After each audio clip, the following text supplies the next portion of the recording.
Assalamualaikum warahmatullahi wabarakatuh. Waalaikumsalam warahmatullahi wabarakatuh. Para pemirsa dimanapun Anda berada, alhamdulillah kita bisa berjumpa lagi dalam acara Cahaya Ramadan. Pada kesempatan kali ini kita masih bersama Ustadz Miftahul Huda. Pada kali ini Ustadz Miftahul Huda akan membahas tentang keringanan atau rukhsah bagi umat Islam dalam menjalankan ibadah puasa. Langsung saja kita mulai menyimak dalam pembahasan berikut ini. Monggo Ustadz disapa dulu. Terima kasih atas waktunya. Baik pemirsa Tanggir TV dimanapun Anda berada, sebelum kami mengulas dan juga membahas kajian pada kesempatan kali ini, mari kita mengucapkan syukur alhamdulillah kepada Allah Subhanahu wa taala, yang mana di bulan suci Ramadan ini kita masih diberikan kesehatan dan juga kesemangatan untuk terus mengaji dan juga menambah wawasan pada kesempatan kali ini.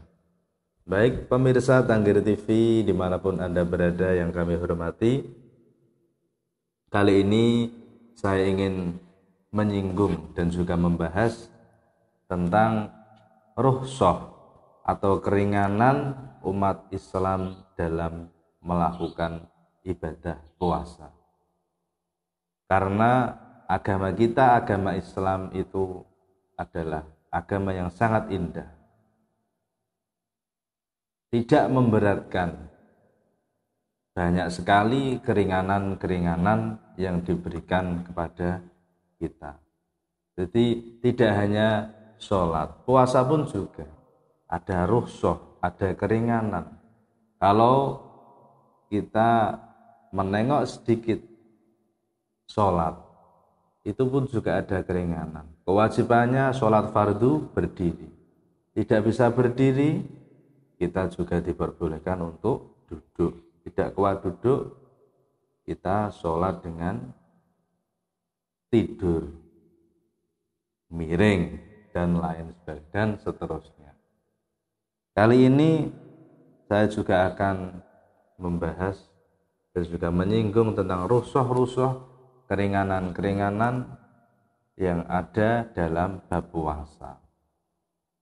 Memang puasa itu diwajibkan bagi kita semua umat Islam supaya tahu dan juga supaya bisa merasakan bahwa saudara-saudara kita sesama umat Islam itu tidak hanya di bulan Ramadan, bahkan hampir setiap hari, setiap bulan, 1 tahun penuh dia itu sangat kesulitan yang namanya untuk makan, kesulitan untuk minum. Jadi salah satu faedahnya ada bulan suci Ramadan, kita itu merasakan kaum fakir, duafa, fuqara yang kesulitan untuk makan. Kita merasakan seperti itu. Kemudian apakah semuanya angger wong Islam wajib poso? Oh, ternyata tidak. Kalau masih kecil, lah batasan kecil itu sak piro? Umur 20 tahun tapi masih segini, apakah tidak wajib? Oh, bukan. Dalam Islam batasan yang dinamakan anak kecil itu adalah anak yang belum baligh. Yang belum baligh itu dinamakan anak kecil. Baligh ini apa? Baligh itu apa? Jadi baligh ukurannya itu ada dua. Baligh dengan segi umur, ada baligh dengan segi, kalau laki-laki namanya mimpi basah. Laki-laki kalau umur itu 15 tahun. Mimpi basah atau tidak, 15 tahun berarti dia sudah dinamakan baligh. Dia wajib puasa. Atau belum 15, entah itu 12, 12 setengah, 13 tahun kok sudah mimpi basah, jadi nak ngarani tahu ngipi numpak perahu. Jadi tahu ngipi mengeluarkan mani. sampai keluar mani, berarti sudah dinamakan itu balik. Dia sudah wajib berpuasa. Tapi ketika kok belum memasuki waktu balik, dia tidak wajib berpuasa, juga tidak wajib membayar fidyah. Itu balik ketika di laki-laki. Kalau perempuan itu batasannya adalah ketika dia sudah itu sudah balik. Jadi ketika belum masuk waktu balik, dia belum berkewajiban melakukan puasa. Kemudian dilalah ada orang Islam, dia itu gila. Lah itu wajib puasa atau tidak? Terus ketika gilanya hilang, wajib qadha atau tidak? Wajib fidyah atau tidak? Dalam kitab fikih, gila itu pun juga dibagi lagi. Ada gila yang disengaja, ada gila yang tidak disengaja. Loh, kok ono bering? Nah, bedanya apa? Gila yang tidak disengaja itu murni dari Allah Subhanahu wa ta'ala. Jadi akalnya itu dicabut oleh Allah, diangkat, jadi dia mendadak tidak mempunyai akal. Yang namanya tidak akal pasti tidak punya akal, dia tidak tahu mana itu yang baik, yang benar, ngomong sak karepe dhewe. Yo kadang gak sarungan bareng mlaku tururatan, itu namanya gila. Nah, ketika seperti itu bagaimana? Dia tidak wajib qadha, dia juga tidak wajib membayar fidyah, terbebas. Naudzubillah min dzalik. Wis gak arah anak sing gelem jadi gila. Kemudian pembagian yang kedua tadi, gila yang disengaja. Oh, ya kok enak gila disengaja. Nah, gila disengaja ini maksudnya bagaimana? Dia itu hanya berpura-pura gila. Awat-awat tok, hanya berpura-pura. Ya wes, macak kau yang bento. Ruwek-ruwek, sarung itu suwek-suwek, omong saomong turut teratan, yang mana semua orang di sekelilingnya itu pasti mengira bahwa dia itu gila, padahal dia itu hanya berpura-pura. Lah yang tahu siapa? Yang tahu hanya Allah Subhanahu wa ta'ala. Kalau ada orang yang semacam itu bagaimana? Dia berpura-pura gila, maka dia satu berkewajiban melakukan qadha. Kudu nyauri poso. Berarti dia mempunyai hutang puasa, tapi tidak wajib membayar fidyah. Itu perbedaan antara gila yang disengaja dan gila yang tidak disengaja. Tidak disengaja berarti akalnya langsung diambil oleh Allah Subhanahu wa ta'ala. Terus ada keringanan lagi.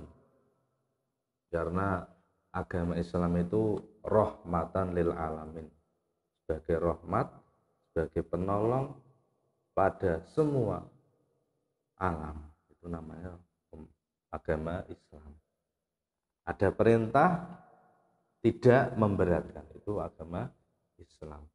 Terus ono maneh, lah sekarang kalau orang sakit bagaimana? Ini pun juga dipilah dan dipilih. Sakit itu kan macamnya banyak. Panas itu juga sakit. Terus flu itu ya sakit.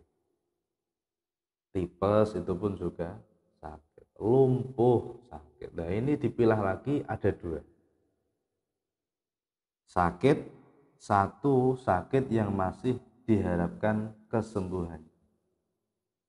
Entah sakit tipes atau sakit yang lain, intinya ini masih ada harapan bahwa orang ini akan sembuh. Itu bagaimana? Kalau sakitnya semacam itu, dia wajib melakukan qadha, tapi tidak wajib melakukan atau membayar fidyah. Tapi kalau yang sudah tidak diharapkan sembuhnya, wes wong tuwi, ini juga masuk. Ada orang itu sudah sangat-sangat syekhun kabir, orang tua yang sudah banget tua, pol-polan tuae, terus gak ngarah apa mungkin kuat poso. Dalam di sini juga masuk dikategorikan sakit yang sudah tidak diharapkan sembuhnya. Itu dia tidak wajib kondok. Wong pe kondok piye? Wong dhek iki lo ngenangi. Apa melakukan poso juga kuat. Tapi karena dia masih hidup di dunia, akalnya juga sudah atau akalnya masih ada, maka dia wajibnya itu membayar fidyah. Terus gak ndek bondo, maka yang berkewajiban membayar fidyahnya itu adalah anak-anaknya. Lah, bayar fidyah piro? Dalam satu kitab fikih diterangkan kita ambil jalur amannya saja. Ini sudah pasti lebih, yaitu adalah 8 on untuk ikhtiyat. Kita lebih gak popo. 8 on berarti ketika 1 bulan tinggal dikalikan 8 on dikali 30, ketemunya berarti 24 kilo. Wajib membayar fidyah seperti itu. Jadi enak sapa? Diberikan siapa fidyahnya? Diberikan kepada fuqara, masakin, orang-orang fakir, orang-orang miskin. Sebenarnya kalau umat Islam mau melakukan perintah-perintah seperti itu, semuanya sadar akan perintah-perintah, orang fakir pun juga tidak terlalu apa nak ngarani ngewenes kaya ngono. Dadi sing sugih ya sadar wong ning kono enek wong fakir ya diwelasi dikai. Baik pemirsa Tanggir TV dimanapun Anda berada, karena waktunya sudah cukup pada pertemuan kali ini, mari kita sambung di pertemuan yang akan datang.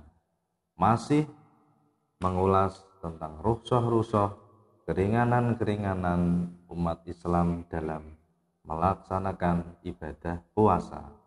Sekian dari kami. Terima kasih Ustadz. Semoga kita bisa bertemu lagi ke pembahasan yang kedua. Untuk para pemirsa dimanapun Anda berada, jadi ternyata agama Islam itu memang sangatlah indah. Agama Islam itu tidak dipersulit, tapi malah dipermudah. Contohnya seperti dasar-dasar tadi yang telah disebutkan oleh Ustadz Miftahul Huda.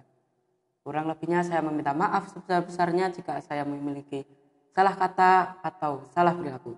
Saya mohon undur diri. Ihdinas syiratal mustaqim. Assalamualaikum warahmatullahi wabarakatuh. Waalaikumsalam warahmatullahi wabarakatuh.